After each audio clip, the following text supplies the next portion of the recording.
that's true. Naked Palpatine. Oh, you pick that one.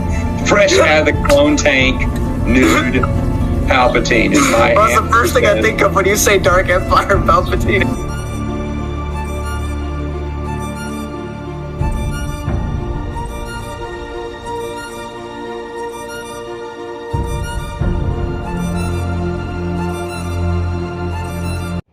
Hello everybody, and welcome back to, actually not welcome back. See, unlike the people, the certain someones who like to be derogatory towards certain things in the expanded universe, the Filoni-verse. Now, regardless if I dislike Filoni or not, I even use that as like a title in my videos, the Filoni-verse. You know, when I went through my reviews of the TV show, of Filoni's Clone Wars, right? But no matter how I feel about that, hold on. No matter how many problems we have with the Filoni show, it is still canon to the expanded universe. Is it flawed? Does it create contradictions and issues? Yes. But what would actual EU authors do if the EU was continued?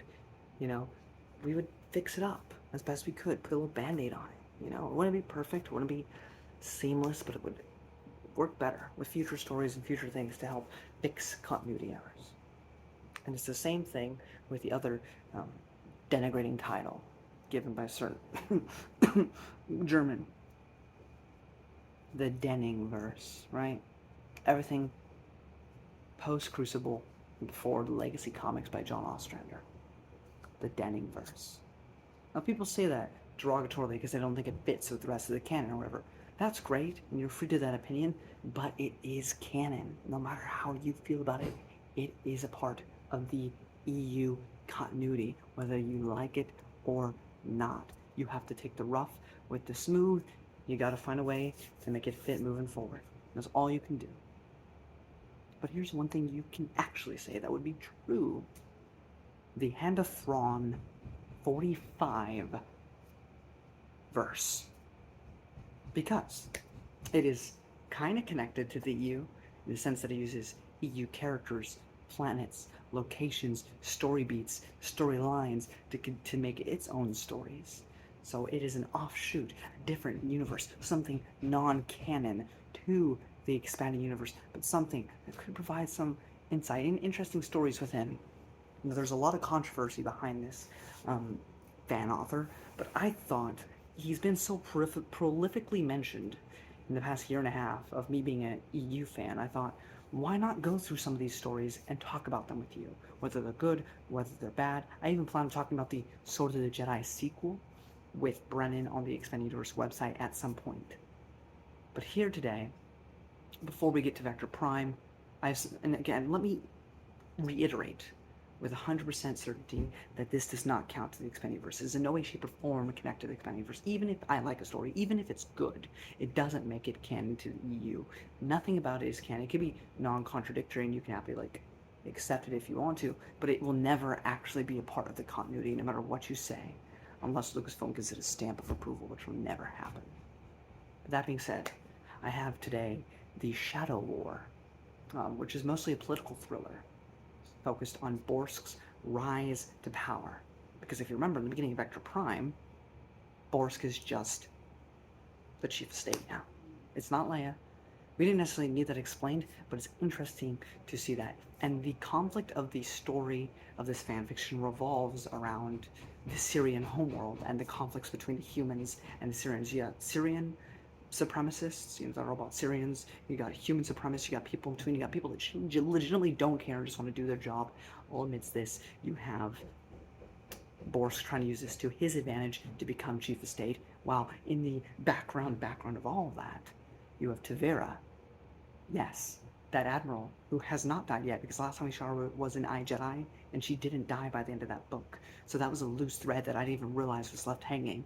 She's just around. And so that's brought back up. She wants Borsk to win the presidency with the help of this random guy that was created for this short story, or for this fan fiction, and they're working behind the scenes. And it's actually a really good small story. You know, there's a lot of good character moments, specifically between Boris. There's a moment where, again, there's layers upon layers upon layers to this whole political thing, and it's one of the things I loved about this, you know, fan fiction was, as we got into the Bantam era, the New Republic era, the politics kind of died down. Like, we saw a little bit of it in the Black Fleet Crisis, but it kind of dropped and went away. But here, we got to see a lot of it, kind of more like the prequel era. If you can hear that, I apologize, I can't do about it. They're fixing the plumbing. Also not my house. But, so it was really interesting to see all that, you know. And Borsk has this moment where Tavira had sent him a letter, but made it look like it was a suicide note, showing that this one person in the New Republic was working with this other person that was another possible chief of state that was running. And Borsk gets a hold of it and he goes, "You're going to drop out. You're going to endorse me fully. Or this gets out that you committed high treason against the New Republic." And you see, I may be a bastard, but even I wouldn't betray the Republic. And just things like that. That is so Borsk. Like, I can't speak to the story set after Crucible, but this man or woman, whoever's writing these stories, can write characters well, and in line with how they are in the actual stories. I felt that. There's a lot of EU references too, like the Yvetha, you know, the Octavian Grant makes an appearance. Tavera. There's a lot of little things in between that I was going to mention, but I don't have my notes on me. But a lot of good little moments in here throughout. This has to take place also after Hand of Thrawn, but before Vector Prime, so either sometime during Young Jedi Knights and Junior Jedi Knights, or after all of that. But before, obviously, Vector Prime, and probably the Crystal short story.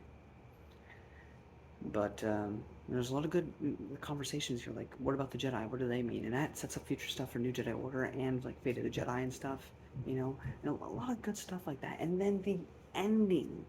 You know, Borsk, of course, he wins Chief of State due to multiple means. And Tavera's celebrating her victory, only to find out that the person she was working with is not who she thought, what she thought he was. Because he claimed to be just a gunner for hire, to sell weapons and do all that. But then his eye socket pops out. Stuff starts spraying. He removes his face. It's Namanor. Now, at first I thought, that's very fanfiction-y and lame, but then I finished the story, and before I started this video, I thought about it a bit more. How ingenious, how brilliant of a move was that? Dissent, conflict within the New Republic before the events of Vector Prime that leads Borsk to become Chief of State? What players would want destabilization in the Republic? The Vong. And to have Namanor, who we already have evidence from Crimson Empire 2 and 3, sowing dissent, to be the one that ultimately got Borsk in charge of the New Republic, I think works very well. Of course, that's not canon, right? That's not what happened. That's not why Borsk is actually Chief of State. We don't know the true reason he became Chief of State. It wasn't important. But the idea that it could be Namanor doesn't really contradict anything, is in fact an ingenious move. And so I loved that ending for the story. But overall, again, I can't speak to the Sword of the Jedi trilogy. I hear that it's awful. But from what I've read, I have to say, this was really good. I could have seen this be like a short story. Like an actual short story in the expanded universe. I could have seen it. It was great. So this story, at least, this fan fiction, this non-canon piece of media, has my stamp of approval. Is it canon? No. Should you consider it canon? No. Is it an interesting and fun read? Yes. And doesn't seem to contradict anything. So, that's pretty much my thoughts. If you enjoyed this video, give it a thumbs up. Share helps a ton. Don't forget to subscribe. And when we come back, I promise, we'll be back to actual Expanded Universe with Vector, Prime, and the Crystal short story.